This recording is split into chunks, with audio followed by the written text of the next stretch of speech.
हे बाबा धवळेश्वर महाप्रभो दीपं यदि परं ब्रह्म दीपं यदि जनार्दनः दीपहरत मे पापो पूजा दीप नमस्तुते।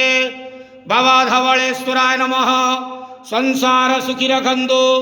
आज पवित्र देवाभिषेक पूर्णिमा पौष पूर्णिमा शुभ सोमवार रे समस्त श्रद्धालु भक्त मानक आशीर्वाद करंतु। मनस्कामना पूर्ण करंतु। कर्म क्षेत्रोन्नति करंतु। ग्रहरिष्टमान खंडन करंतु। जगतर मंगल करंतु। विश्वर कल्याण करंतु।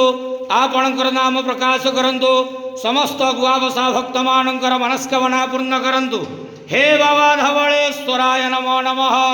संसार सुखी रखंतु आनंदे गवार। हरि बोलो। आज पौष पूर्णिमा शुभ सोमवार रे समस्त श्रद्धालु भक्त मानक आशीर्वाद करंतु आनंदे गवार। हरि बोलो। बाबा धवळेश्वराय नमो नमः।